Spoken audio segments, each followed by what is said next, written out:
Notice के बाद भी एफआईआर रिकवरी करने में नाकाम रही है। ऑडिट रिपोर्ट के मुताबिक 3000 से ज्यादा नोटिस की मियाद गुजरने के बावजूद भी 80 अरब रुपए की रिकवरी न हो सकी, जबकि 1173 टैक्स दहिंदगान की आमदन पर दुरुस्त हिसाब न होने से 104 अरब रुपए इनकम टैक्स का नुकसान हुआ है। आपको इस हवाले से आगाह करे हैं कि नोटिस के बावजूद भी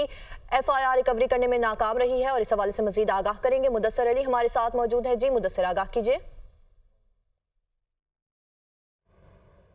जी, एक जानिब तो FBI, IMF और आलमी बैंक के साथ मुख्तलिफ मुआहदे कर रहा है टैक्स महसूलात बढ़ाने के लिए और टैक्स नेट को बढ़ाने के लिए, लेकिन दूसरी जानिब जो ऑडिटर जनरल की रिपोर्ट्स हालिया ही रिलीज़ की गई हैं उनमें बताया गया है कि FBI में नोटिस भेजने के बावजूद सैकड़ों अरब रुपए के जो रिकवरियां हैं वो नहीं हो पा रही हैं और ऑडिटर जनरल की जानिब से गुज़श्ता कई बार इस बात की निशानदही की गई है कि FBI की कारकर्दगी इंतहाई नाकिस है और दो तीन साल से FBI की जो रिकवरी हैं वो नाकिस कारकर्दगी की बुनियाद पर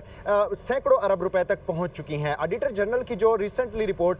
जारी की गई है उसमें बताया गया है कि इनकम टैक्स की मद में तकरीबन खरबों रुपए की नॉन रिकवरियां देखी गई हैं, जिसमें FBI कोई उनकी डेडलाइन नहीं ले सका है कि ये कब तक रिकवरी हो जाएगी। ऑडिट रिपोर्ट में बताया गया है कि मुख्तलिफ इनकम टैक्स की मद में 3000 से ज़ायद नोटिस भेजे गए हैं, लेकिन वो इनकम टैक्स के नोटिस की मियाद एक्सपायर हो चुकी है और उसके अगेंस्ट में 80 अरब रुपए से ज़ायद की रिकवरी नहीं हो सकी है। इसी तरह इन 3000 नोटिस के अलावा 1173 अफराद को मजीद जो टैक्स दहिंदगान थे उनको नोटिस भेजे गए हैं और वहाँ से भी तकरीबन इनकम टैक्स की मद में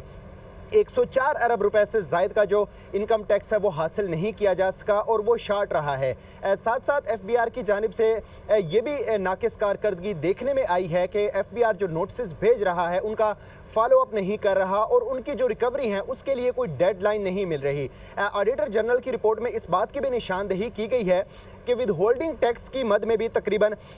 11 अरब रुपए से ज़ायद का जो नुकसान हुआ है, क्योंकि जो टैक्स दहिंदगान है वो लेट पेमेंट उन पर सरचार्ज आयद किया गया है, लेकिन वो 11 अरब रुपए की FBI रिकवरी करने में मुकम्मल तौर पर नाकाम रहा है। इसके साथ ऑडिटर जनरल की रिपोर्ट में ये भी बताया गया है कि गुज़श्ता कई बरसों से ये रिकवरियाँ नहीं हो रही और जो DAC महकमा जाती कमेटी है उसमें भी नाकिस कारकर्दगी FBI की जानिब से नज़र आ रही है। ऑडिटर जनरल की रिपोर्ट में ये भी बताया गया है कि टैक्स दहिंदगान की जो सर्विसेज की फ्राहमी है, कॉन्ट्रैक्ट्स हैं और जो माल सप्लाई करते हैं उस पर तकरीबन 41 अरब रुपए से ज़ायद की जो विद होल्डिंग टैक्स है वो वसूल नहीं की जा सकी और ये सालाना की बुनियाद पर इसका जो फिगर है वो बढ़ता जा रहा है। इस तरह यानी कि जो ऑडिटर जनरल की रिपोर्ट जारी की गई है, मुदस्सिर अली, बहुत शुक्रिया, आपने हमें तफसीली तौर पर अपडेट किया।